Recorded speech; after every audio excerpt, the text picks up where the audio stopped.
দাউদকান্দি উপজেলার জিংলাতলী ইউনিয়নের গলিয়ারচর গ্রামে অবস্থিত ওয়াজিদ উদ্দিন ফাউন্ডেশন ইসলামিয়া দাখিল মাদ্রাসার উদ্যোগে অভিভাবক সমাবেশ ও শিক্ষার্থীদের পড়ালেখার মান উন্নয়ন লক্ষ্যে অনুষ্ঠান অনুষ্ঠিত হয়েছে। ২ আগস্ট রবিবার দুপুরে মাদ্রাসার হলরুমে আয়োজিত এই অনুষ্ঠানে অভিভাবক ও স্থানীয় গণ্যমান্য ব্যক্তিদের স্বতঃস্ফূর্ত উপস্থিতিতে প্রাঙ্গণ মুখরিত হয়ে ওঠে। দীর্ঘদিন ধরে এলাকায় দাখিল শিক্ষার একটি ঐতিহ্যবাহী প্রতিষ্ঠান হিসেবে পরিচিত এই মাদ্রাসা শিশুদের কুরআন শিক্ষা ও নৈতিক চরিত্র গঠনে গুরুত্বপূর্ণ ভূমিকা রেখে চলেছে। অনুষ্ঠানে সভাপতিত্ব করেন মাদ্রাসার সুপার মোহাম্মদ আব্দুর রশিদ। প্রধান অতিথি হিসেবে উপস্থিত ছিলেন ম্যানেজিং কমিটির সভাপতি মোহাম্মদ মাসুদুর রহমান। বিশেষ অতিথি হিসেবে উপস্থিত ছিলেন ম্যানেজিং কমিটির বিদ্যুৎসাহী সদস্য ও গৌরীপুর ইউনিয়ন বিএনপির সাংগঠনিক সম্পাদক মোহাম্মদ মুনির হোসেন।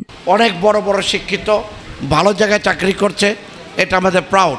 এই 7টা গ্রাম আমাদের এখন গর্ব, কারণ এই মাদ্রাসাটা হওয়ার পরে এটা কিন্তু যেন মাদ্রাসা নয়, এটা মাদ্রাসা হলো দাখিল মাদ্রাসা। এখানে জ্ঞান বিজ্ঞান ম্যানুয়াল ডিজিটাল সবই আছে, এখানে আরবিও আছে, বাংলা অঙ্ক সবই আছে। এই ছেলেগুলা পাশ করলে বিশ্ববিদ্যালয় পর্যন্ত পড়ালেখা করতে পারবে, এই সুযোগটা অন্য কোনো মাদ্রাসায় নাই।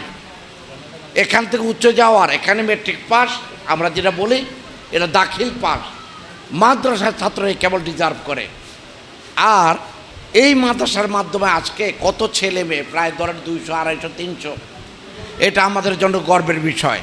যেখানে একটি মানুষও ছিল না, আপনি যেখানে বসে আছেন এটা 10 হাত পানি হতো এখানে, সেখানে একটা মাদ্রাসা, সেখানে কতগুলো জান্নাতের পাখি বলে মাদ্রাসায় যারা পড়ে। জান্নাত কেন? এখানে পড়ালেখা করলেই তারা ধর্ম কর্ম দুইটাই পাবে। কর্ম একটা ইবাদত, শুধু হুজুর যেরকম ইবাদত করেন, যারা কর্ম করে খায় সত্যিকার অর্থে সৎ, সেও জান্নাত পাবে যদি সৎ হয়। তাহলে কর্মটা একটা ইবাদত। এরা কিন্তু ধর্ম কর্ম দুইটাই করবে, তাহলে তাদের প্রায়োরিটি বেশি। আমি বলছি যে এখানে যারা বিশেষ করে ছাত্র আছো, ছাত্রছাত্রী, আমি তোমাদের অনুরোধ করছি, খারাপ রেজাল্ট এটা কোনো ভালো জিনিস নয়, এটা তোমার জন্য খারাপ। তুমি কি আহত হও নাই? তোমার যখন বলা হলো তুমি ফেল করেছ, তোমার মনে লাগে নাই? তুমি কষ্ট পাও নাই? তাহলে কি পড়ালেখা করে আসা যাওয়া এই গরমের মধ্যে করে লাভটা কী হইল? যে ফেলই করি। ফেল করা ব্যর্থতা, এই ব্যর্থতার গানি টানার দরকার নাই। আজকে থেকে প্রতিজ্ঞা করো, আমি উপরের দিকে উঠব, নিচে নয়, আমার দৃষ্টি থাকবে উপরে। পড়ালেখার মান কেন উন্নয়ন হচ্ছে না? আপনারা আপনাদের বাচ্চাদেরকে মাদ্রাসায় পাঠান, কেন লেখাপড়া হইতেছে না কখনো জিজ্ঞাসা করেন নাই? আমরাও কি আমাদের কাছ শিক্ষক থেকে লেখাপড়া নিতে পারতেছে না ছাত্রছাত্রীরা? এই দায়িত্ব দোষ কার উপরে সরাই যাইবে? এত কষ্ট করে ছাত্রীরা মাদ্রাসায় আসে, লেখাপড়ার মান ভালো হইতেছে না কেন? আপনারা যদি চান, আপনারা সহযোগিতা করলে, আমাদের শিক্ষকরা সহযোগিতা করলে অবশ্যই ছাত্রছাত্রীদের লেখাপড়ার মান উন্নয়ন হবে। তো আপনারাও আসলে আমার মা বোন যারা আসছেন আজকে অভিভাবক হয়ে, আপনারা চাননি আপনাদের ছেলেমেয়েরা সুশিক্ষিত হোক? যদি চান মাদ্রাসায় আসবো, বাড়িতে যাবো, যাওয়ার পরে পড়ালেখা কতটুকু করতেছে তা আপনারা অবশ্যই খেয়াল রাখবেন। যদি খেয়াল রাখেন, বাধ্যতামূলক রাত্র 10টা পর্যন্ত পড়ালেখা করে, তাহলে আপনার ছেলে মেয়ে কখনো রেজাল্ট খারাপ করবে না। আর আমরা এই মেজারিং কমিটি নতুন আসছে, আইসিও আমরা একটা জিনিস জানতে পারতেছি, আমাদের ছাত্রছাত্রীরা অনেকেই ইউনিফর্ম করে আসে না। কেন ভাই, কেন বোন, তোমরা কেন আসতেছে না? তোমাদের কি ইউনিফর্ম পরলে কি তোমাদের সমস্যা হয় কেন? তাইলে আগামী দিন থেকে আমরা মাদ্রাসা কমিটি ডিসিশন নিব, তোমাদের অভিভাবক সহ শিক্ষক সহ, যে কোনো ছাত্রছাত্রী যদি ইউনিফর্ম পরে না আসো তাদেরকে আমরা জরিমানার আওতায় আনবো। আর আপনারা যদি আমার মা বোনেরা অভিভাবকরা চান, আমরা মাদ্রাসার 10:30টার সময় ক্লাস শুরু করতো, এখন থেকে আমরা 9:30 অথবা 10টার ভিতরে ক্লাস নিয়ে আসবো।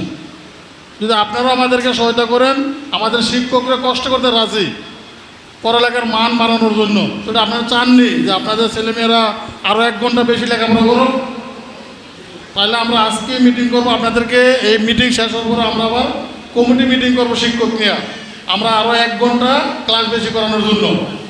আর আমরা যখন এই কমিটিতে নতুন আসছিলাম একটা কথা শুনছিলাম যে ভাড়ার ব্যাপারে, আমরা ছাত্রছাত্রীদের ভাড়া হাফ করে দিয়েছিলাম, কিন্তু সিএনজি ড্রাইভার, অটো ড্রাইভার রাস্তার পরিবেশের কারণে তারা আমার থেকে সময় নিয়েছে যে রাস্তার মেরামত করার পরের থেকে আমরা হাফ ভাড়া নেব।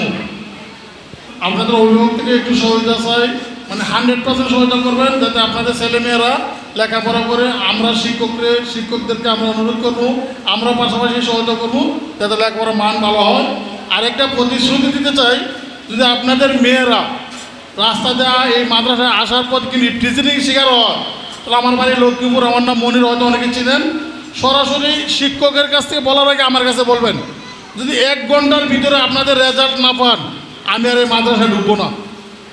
1 ঘন্টার ভিতরে